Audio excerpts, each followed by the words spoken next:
അവൻ്റെ അത്ഭുതങ്ങളും അടയാളങ്ങളും അവൻ്റെ കൂടെ നടക്കാനായിട്ട്, അവൻ ഓശാന പാടാനായിട്ട് ഒരുപാട് പേരുണ്ടായിരുന്നു. പക്ഷേ യഥാർത്ഥത്തിൽ ഈശോയുടെ സ്നേഹം തിരിച്ചറിഞ്ഞവർ 12 പേര് മാത്രമായിരുന്നു. അഗെയിൻ സുവിശേഷത്തിൽ നമ്മളിന്ന് മനസ്സിലാക്കുന്നത് ഈശോ 12 അപ്പസ്തോലന്മാരെ തിരഞ്ഞെടുത്ത് അയക്കുകയാണ്. ഈശോ അവരോട് ചോദിക്കുന്നുണ്ട്, നിങ്ങളും പോകുന്നില്ലയോ എന്ന്. പത്രോസ് വ്യക്തമായൊരു മറുപടി കൊടുക്കുന്നുണ്ട്, ഞങ്ങൾ എവിടേക്ക് പോകും? നിത്യജീവൻ്റെ വചസ്സ് അങ്ങയുടെ പക്കലുണ്ടല്ലോ എന്ന്. അഗെയിൻ ഈശോയുടെ ഹൃദയത്തിൻ്റെ സ്നേഹവും ആഴവും കണ്ടെത്തിയവരാണ് 12 അപ്പസ്തോലന്മാർ. ബാക്കിയുള്ളവരൊക്കെ ഈശോയെ വിട്ടുപോകുന്നുണ്ട്. യഥാർത്ഥത്തിൽ ജീവിതത്തിൻ്റെ വേദനകളും കഷ്ടപ്പാടുകളും തിരിച്ചറിഞ്ഞു കൊണ്ടുവരുമ്പോൾ ബാക്കിയുള്ളവരൊക്കെ ഈശോയെ കൈവിടിയുന്നുണ്ട്. നോക്കിയാൽ ഈ 12 പേര് ഈശോയെ അനുഗമിക്കാൻ ആഗ്രഹിക്കുകയാണ്. ഈശോ അവർക്ക് കുറേ നിർദ്ദേശങ്ങളൊക്കെ കൊടുക്കുന്നുണ്ട്. ചിലതൊക്കെ ഉപേക്ഷിക്കണം. സുവിശേഷ ജീവിതം എന്ന് പറയുന്നത് ഒരു സഞ്ചാരിയുടെ, ഒരു നാടോടിയുടെ ജീവിതമാണ്.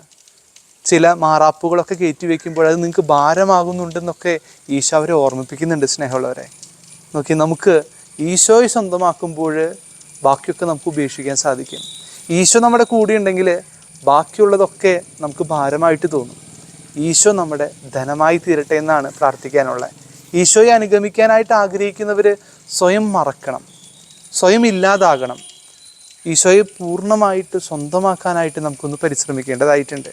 നോക്കിയാൽ ഈ 12 ശിഷ്യന്മാരുടെ ഗുണങ്ങൾ ഈശോയെ സ്വന്തമാക്കിയതിന് ശേഷം അവരുടെ ജീവിതത്തിൽ ഒരുപാട് വലിയ മാറ്റങ്ങൾ ഉണ്ടാകുന്നുണ്ട്.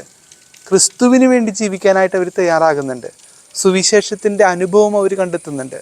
പത്രോസ്ലിയുടെ വാക്കുകളിൽ നിന്നതാണ് മനസ്സിലാക്കുന്നത്, നിത്യജീവൻ്റെ വചസ്സ് അങ്ങയുടെ പക്കലുണ്ടല്ലോ, ഞങ്ങൾ വേറെ എവിടേക്കാണ് പോവുക? സ്നേഹമുള്ളവരെ, ഈശോയുടെ ഹൃദയത്തിൻ്റെ, പ്രത്യേകിച്ച് ഈ ജൂൺ മാസമാണ്,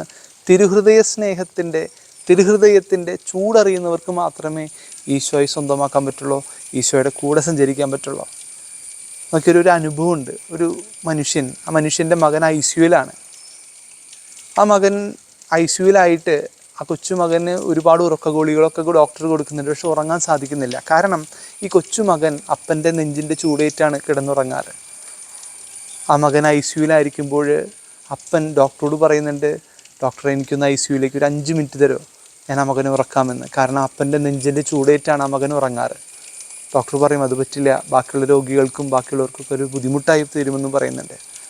അപ്പോൾ ഈ അപ്പൻ ഡോക്ടറോട് പറഞ്ഞു കൊടുക്കുന്നുണ്ട്, ഡോക്ടറെ ഈ മകനോട് പറയണം, ഈ മകൻ കിടക്കുന്ന ചുമരിൻ്റെ അപ്പുറത്ത് അപ്പൻ നിൽക്കുന്നുണ്ട്, അപ്പൻ്റെ നെഞ്ചിൻ്റെ ചൂട് ഏറ്റെടുക്കാൻ സാധിക്കുമെന്ന് ഈ അപ്പൻ മകനോട് ഡോക്ടർ വഴി പറഞ്ഞു കൊടുക്കുകയാണ്. പിന്നീട് നോക്കുമ്പോൾ ഡോക്ടർ കാണുന്നത് ഇങ്ങനെയാണ്. പിന്നീട് ചുമരിൻ്റെ അപ്പുറത്ത് കുരിശിനെ പോലെ ചേർന്ന് നിൽക്കുന്ന ഒരപ്പനെയാണ് കാണുന്നത്. നോക്കിയേ, ഈശോയുടെ സ്നേഹം അനുഭവിക്കുന്നവർക്ക് മാത്രമേ ഈശോയെ സ്വന്തമാക്കാൻ പറ്റുള്ളൂ.